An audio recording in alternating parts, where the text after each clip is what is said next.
ایک زمانے کی بات ہے، نورآباد نامی قصبے میں ایک مالدار تاجر فرید اپنی بیوی کے ساتھ رہتا تھا۔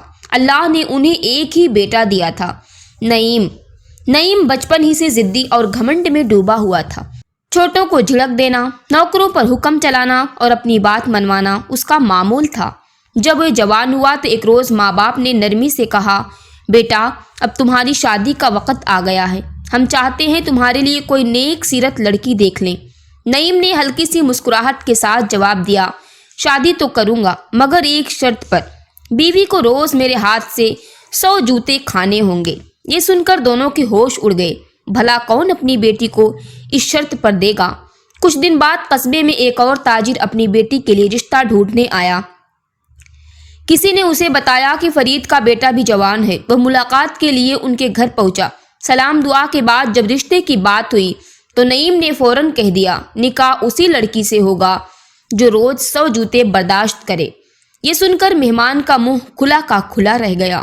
وہ بولا، کون اپنی بیٹی کو مار کھانے کے لیے رخصت کرے گا؟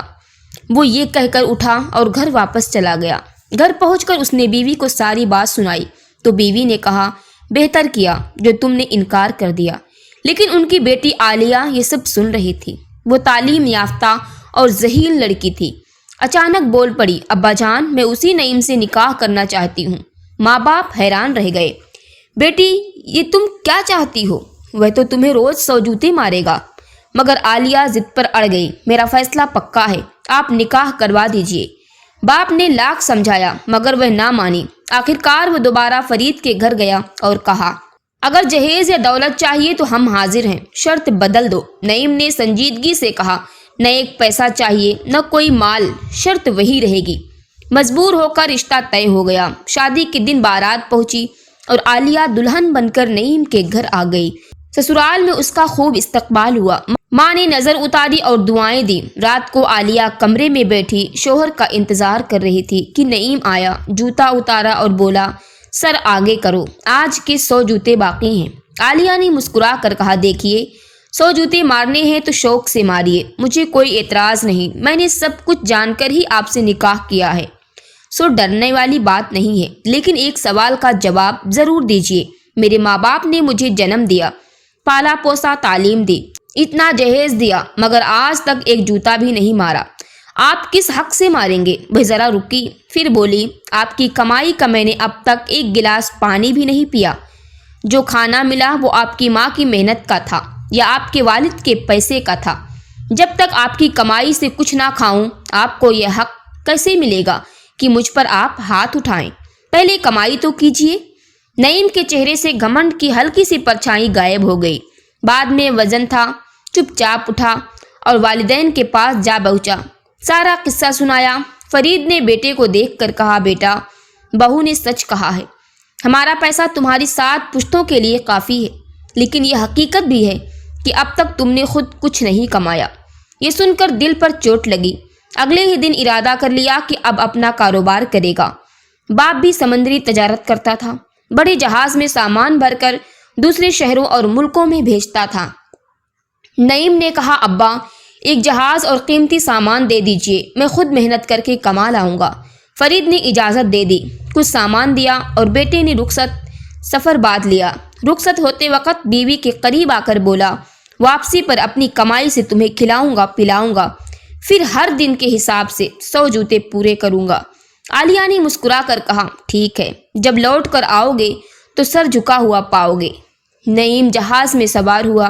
گھمنڈ بھری مسکراہٹ کے ساتھ ماں باپ بھی دل سے دعا کر رہے تھے کہ شاید یہ سفر بیٹے کو بدل دے۔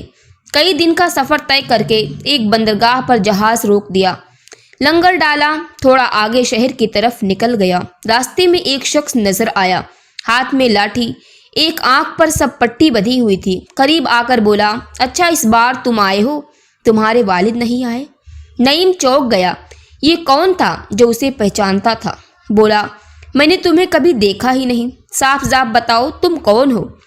وہ شخص آہستہ سے بولا، پچھلی بار تمہارے والد آئے تھے، مجھے پیسوں کی ضرورت تھی، میں نے اپنی ایک آنکھ ان کے پاس گروی رکھی اور 500 اشرفیاں لی۔ وہ ایک آنکھ والا شخص بولا، مجھے پرواہ نہیں کہ تم ہو یا تمہارے باپ، مجھے تو بس اپنی آنکھ واپس چاہیے۔ یہ لو اپنے 500 سکے اور میری آنکھ لوٹا دو۔ نعیم چونک گیا۔ میرے پاس تو کوئی آنکھ نہیں اور نہ ہی میرے والد نے تمہارے بارے میں کبھی بتایا۔ پھر آہستہ سے کہا، ابھی تو یہ ممکن نہیں، اگلی بار آؤں گا تو آنکھ ساتھ لے آؤں گا۔ فی الحال کچھ رقم لے کر معاملہ ختم کر دو۔ وہ شخص بولا، ٹھیک ہے، ابھی 500 دے دو، باقی وعدہ یاد رکھنا۔ رقم لے کر وہ غائب ہو گیا۔ نعیم نے سکھ کا سانس لیا، چلو کم سے کم بڑی مصیبت سے بچ گیا۔ اسی سوچ میں شہر کے دروازے سے داخل ہی ہوا تھا کہ سامنے ایک آدمی بیساکھیاں کے سہارے لنگڑاتا ہوا آتا نظر آیا۔ قریب آتے ہی بولا، ہاں تو اس بار تم آئے ہو، تمہارے والد نہیں آئے؟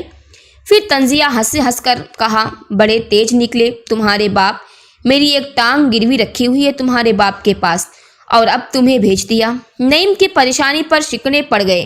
یہ تم کیسے بات کر رہے ہو؟ مجھے تمہاری ٹانگ کے بارے میں کچھ نہیں معلوم۔ وہ آدمی ٹھنڈی سانس لے کر بولا، پچھلی بار تمہارے والد آئے تھے، اس وقت مجھے پیسوں کی ضرورت تھی، میں نے 500 کے بدلے اپنی ٹانگ گروی رکھی، اب میرے پاس پیسے ہیں، یہ لو میری ٹانگ واپس دو۔ نعیم کے لیے سب ناقابل یقین تھا، کیا واقعی کوئی ٹانگ بھی گروی رکھتا ہے؟ لیکن کیوں باہر کی دنیا پہلی بار دیکھ رہا تھا۔ اس نے زیادہ سوال نہیں کیا، ابھی تو میرے پاس تمہاری ٹانگ نہیں، اگلی بار لاؤں گا، فی الحال رقم لے لو اور بات ختم کرو۔ وہ بھی 500 لے کر چلتا بنا۔ نعیم بازار کے بیچ پہنچ چکا تھا۔ ارد گرد کی دکان اور سامان کو دیکھتے ہوئے سوچ رہا تھا کہ یہاں سے کیا خرید کر لے جا سکتا ہوں اور کس چیز کی تجارت فائدے مند ہوگی۔ اسی دوران اس کی نظر ایک گھر کے دروازے پر کھڑی ایک عورت پر پڑی۔ وہ عورت بڑی غور سے نعیم کو دیکھ رہی تھی۔ نعیم کی رفتار سست ہو گئی۔ وہ عورت اتنی حسین تھی کہ دیکھنے والا پلک جھپکنا بھول جائے۔ کچھ لمحے بعد عورت نے ہاتھ کے اشارے سے اسے قریب آنے کو کہا۔ نعیم جیسے کسی کوشش میں کھینچتا ہوا اس کے پاس جا پہنچا۔ عورت نے مسکرا کر کہا، لگتا ہے تم یہاں نئے آئے ہو۔ نعیم نے سر ہلایا، تو پھر تم ہمارے مہمان ہوئے۔ ہمارے یہاں رواج ہے کہ مہمان کو سونے کے پیالے میں دودھ پلا کر استقبال کیا جاتا ہے۔ یہ کہہ کر اس نے بیٹھنے کا اشارہ کیا اور اندر چلی گئی۔ تھوڑی دیر بعد وہ ایک سونے کے پیالے میں بھرا دودھ لے آئی۔ نعیم نے رواج سمجھ کر پیالہ ہی سانس میں خالی کر دیا۔ جیسے ہی اس نے پیالہ زمین پر رکھا، ایک بلی اچانک دوڑتی ہوئی آئی، پیالہ منہ میں دبایا، سیدھی نعیم جہاز کی طرف بھاگ گئی۔ بلی نے پیالہ جہاز کے اندر چھپا دیا اور فوراً لوٹ آئی۔ نعیم کو اس چالاکی کا نظارہ برابر علم نہ ہوا۔ جب وہ جانے کے لیے اٹھا تو عورت نے کہا، جاتے جاتے میرے سونے کا پیالہ تو واپس کر دو۔ نعیم نے حیرانی سے وہ جگہ دیکھی جہاں پیالہ رکھا تھا، لیکن وہ غائب تھا۔ اس نے کہا، میں نے یہیں رکھا تھا۔ عورت نے طنزیہ مسکراہٹ کے ساتھ کہا، نہیں، تم نے اسے اپنے جہاز پر رکھوا دیا ہے۔ دونوں کی بحث بڑھتی گئی اور دیکھتے ہی دیکھتے لوگ جمع ہو گئے۔ عورت نے کہا، 50 سونے کے سکے دے دو، یہ بات ختم کرو ورنہ میں شور مچا دوں گی۔ نعیم نے انکار کر دیا، میں کیوں دوں جب میں نے چوری ہی نہیں کی۔ اتنے میں کوتوال وہاں سے گزرا۔ بات سن کر اس نے نعیم کو پکڑ لیا اور سیدھا بادشاہ کے دربار میں لے گیا۔ بادشاہ نے عورت کی بات پر یقین کر کے نعیم کا جہاز ضبط کر لیا اور 6 ماہ کی قید کی سزا سنا دی۔ 6 ماہ قید کاٹنے کے بعد نعیم جب باہر آیا تو اس کے پاس کچھ بھی نہیں بچا تھا۔ خالی ہاتھ، غریب اور بے سہارا، وہ سڑکوں پر بھٹک رہا تھا۔ اسی دوران اس کی ملاقات ایک شخص سے ہوئی۔ اس نے پوچھا، تم کون ہو اور یہاں کیوں پھر رہے ہو؟ نعیم نے اپنی پوری کہانی سنائی۔ سن کر اس شخص کو ترس آیا اور کہا، یہ جگہ ٹھگ نگر ہے، جو ایک بار پھنس جائے اس کا نکلنا مشکل نہیں ہے۔ اگر رہنے کی جگہ نہیں تو میرے ساتھ رہو، میں گانا گا کر روز کماتا ہوں، تم عورت کا بھیس بن کر ناچ لینا، اس طرح ہم کھانے کا بندوبست کر لیں گے۔ نعیم کے پاس کوئی اور راستہ نہ تھا، اس لیے اس نے ہاں کر دی۔ دونوں نے ناچ گانے کا سلسلہ شروع کیا اور یوں 8 ماہ گزر گئے۔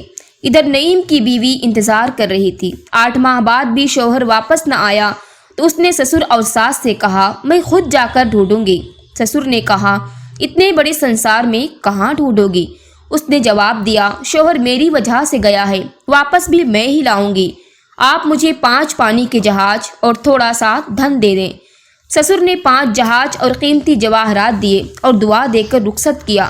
بیوی نے مردانہ بھیس بنایا اور سسر کی نصیحت پر 5 وفادار آدمی اور ایک پرشچت کتا لے کر چل دیا۔ 4 دن سفر کے بعد جہاز ایک بستی کے قریب رکا۔ اس نے آدمیوں سے کہا، مجھے لگتا ہے وہ یہی ہیں، تم سب جہاز پر رہو، میں اکیلی دیکھتی ہوں۔ اسی وقت ایک آنکھ والا آدمی آ کر بولا، بیٹا اس بار تمہارے پتا جی نہیں آئے؟ پچھلی بار انہوں نے میری ایک آنکھ 500 میں گروی رکھی تھی، اب تم آئے ہو تو اپنی آنکھ واپس کر دو، یہ لو 500 روپے۔ بیوی نے دیکھتے ہی سمجھ لیا کہ شخص ٹھگ ہے اور یہ جگہ ٹھگ نگر ہے۔ اس کو شک ہوا کہ شاید نعیم بھی یہیں پھنس گیا ہوگا۔ اس نے ساتھیوں کو آنکھ کے اشارے سے کہا، بھائیوں کاکا کی آنکھ جہاز پر ہی ہے، جا کر ڈھونڈ لاؤ۔ آدمیوں نے تھوڑی دیر ڈھونڈنے کا ڈھونگ رچایا اور پھر کہا، حضور آنکھ کا جوڑ نہیں مل رہا۔ اس نے فوراً کہا، تو ایسا کرو اس کی دوسری آنکھ بھی نکال لو اور جہاز پر لے جا کر ملا کر دیکھو۔ یہ سن کر ایک آنکھ والا آدمی ہاتھ جوڑ کر گڑ گڑانے لگا، مجھ پر رحم کرو، دوسری آنکھ مت نکالو، مجھے کوئی آنکھ نہیں چاہیے۔ یہ کہہ کر وہ دوڑنے لگا، غائب ہو گیا۔ ساتھی نے کہا، حضور یہاں کے لوگ بڑے شاطر ہیں، ہم آپ کو اکیلے نہیں چھوڑ سکتے۔ بیوی نے 2 ساتھیوں کو ساتھ چلنے کو کہا اور باقی 3 کو حکم دیا کہ 4 جہازوں کی حفاظت کرے۔ پرشچت کتا بھی جہاز پر ہی چھپا دیا۔ وہ 2 ساتھیوں کے ہمراہ نگر کی طرف چل دی۔ دروازے پر پہنچی تو ایک لنگڑا آدمی آیا اور بولا، اس بار تمہارے پتا جی نہیں آئے؟ پچھلی بار میں نے اپنی ٹانگ ان کے پاس 500 روپے میں گروی رکھی تھی، اب تم آئے ہو تو میری ٹانگ واپس کر دو اور اپنے 500 لے لو۔ بیوی سمجھ گئی یہ بھی ٹھگ ہے، نرمی سے بولی، ہمارے جہاز پر بہت سی ٹانگیں ہیں، پتہ نہیں کون سی تمہاری ہے، ایسا کرو یہ دوسری ٹانگ بھی دے دو تاکہ جوڑ کر ملا کر پہچان سکے۔ ساتھیوں نے اشارہ کیا کہ کاکا کی ٹانگ کاٹ لو۔ یہ سن کر لنگڑا گھبرایا اور ہاتھ جوڑ کر بولا، رہنے دو، ٹانگ نہیں چاہیے، بس مجھے جانے دو۔ ایک ٹانگ پر اچھلتا ہوا بھاگ نکلا۔ بیوی نے آواز دی، ارے کاکا ٹانگ تو لیتے جاؤ، پر وہ پل میں نظر اوجھل ہو گیا۔ بیوی اور ساتھی ہنسنے لگے۔ پھر وہ آگے بڑھی اور بازار میں پہنچی۔ بازار میں آگے بڑھتے ہوئے بیوی نے دیکھا کہ ایک حسین عورت دروازے پر کھڑی اسے گھور رہی ہے۔ اس کی آنکھوں سے ایسی چمک تھی کہ کوئی بھی دیکھ لے تو پل بھر میں مدہوش ہو جائے۔ اشارے سے اس نے بیوی کو قریب بلایا۔ بیوی قریب گئی اور پوچھا، جی کیوں بلایا ہے مجھے؟ عورت مسکرا کر بولی، لگتا ہے تم پردیسی ہو، ہمارے یہاں رسم ہے کہ مہمان کو سونے کے گلاس میں دودھ پلا کر خوش آمدید کہا جاتا ہے۔ بیوی نے ہنس کر کہا، اگر رسم ہے تو پھر ہم کیوں انکار کریں۔ وہ عورت اندر گئی، سونے کے گلاس میں دودھ بھر کر لائی۔ بیوی نے دودھ پیا اور گلاس ایک طرف رکھ دیا۔ ایک بلی جھپٹی اور گلاس منہ میں دبا کر بھاگتی ہوئی جہاز کی طرف دوڑ گئی۔ جہاز کے قریب پہنچتے ہی بلی کو وہاں موجود کتوں نے دیکھ لیا اور زور سے بھونکنے لگا۔ آواز سن کر بیوی کے تینوں ساتھی چوکس ہو گئے۔ انہوں نے بلی کو بھگا دیا، مگر وہ گلاس لے کر پھر سے اسی عورت کے گھر جا کر چھپی۔ بیوی اٹھی تو عورت نے کہا، پردیسی دودھ پی لیا، اب میرا سونے کا گلاس دے دو۔ بیوی بولی، میں نے تو یہیں رکھا تھا، اب کہاں گیا مجھے نہیں معلوم۔ عورت نے زور زور سے چلانا شروع کیا، لوگوں یہ پردیسی میرے سونے کا گلاس چرا کر لے گئی۔ بات سنتے ہی کوتوال آ گیا۔ وہ بولا، پردیسی گلاس واپس کرو۔ بیوی نے انکار کیا اور کہا، میں نے نہیں لیا، چاہے جہاز کی تلاشی لے لو۔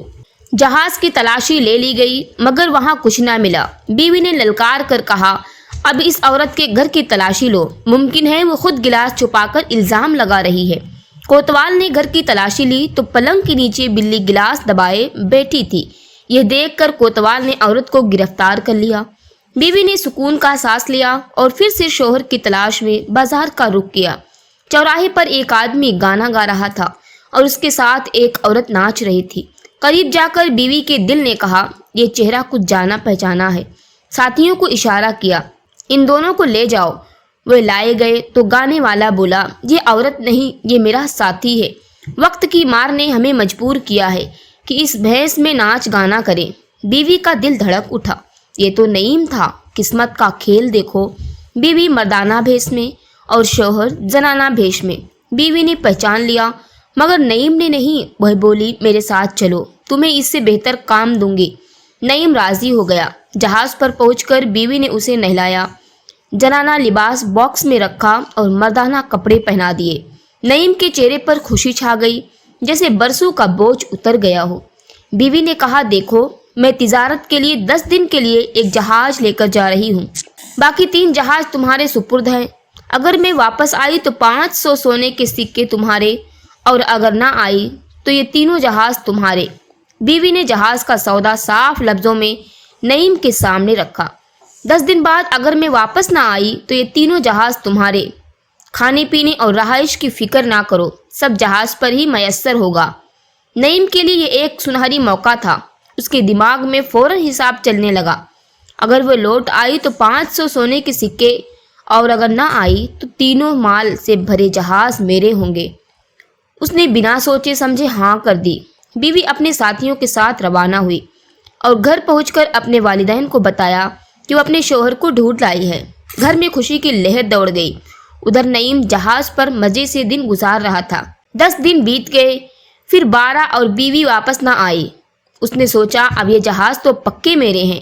4 دن کا سفر طے کر کے وہ بندرگاہ پہنچا۔ اس کے والدین نے خبر سنتے ہی باجے گاجے کے ساتھ استقبال کیا، گلے ملے، دعائیں دی، خوشیاں منائی۔ گھر پہنچتے ہی نعیم نے پرانا حساب کتاب نکالا۔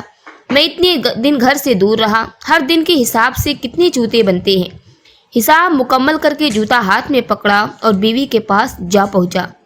سینہ تان کر بولا تمہارے باپ نے 9 سال میں اتنا نہیں کمایا ہوگا جتنا میں نے 8 مہینے میں کما کر لایا ہوں۔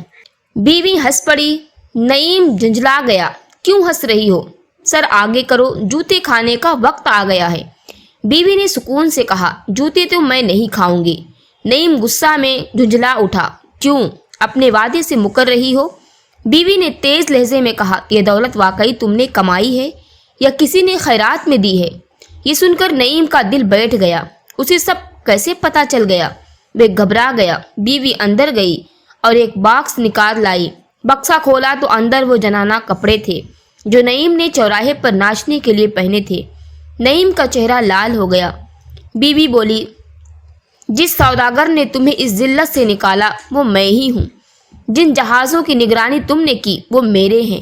نعیم کا غرور لمحہ میں ٹوٹ گیا۔ ہاتھ جوڑ کر بولا خدا کے لیے اس بات کو یہیں رہنے دو، کسی کو مت بتانا کہ میں کس حال میں تھا۔ بیوی نے شرارت سے کہا تو پھر 100 جوتے نہیں مارو گے جناب؟ نعیم عاجزی سے بولا نہیں، بلکہ اگر چاہو تو روز مار لینا تم ہی، بس یہ راز کسی پر نہ کھولو۔ یوں دونوں نے ہنس کر ایک دوسرے کو معاف کیا اور اپنی نئی زندگی اور محبت اور سکون کے ساتھ گزارنے لگے۔ اگر آپ کو ویڈیو اچھی لگی ہو تو کمنٹ لازمی کریں اور چینل کو سبسکرائب کر کے بیل آئیکن ضرور دبا لیں تاکہ ہماری تمام ویڈیوز سب سے پہلے آپ کو مل سکے۔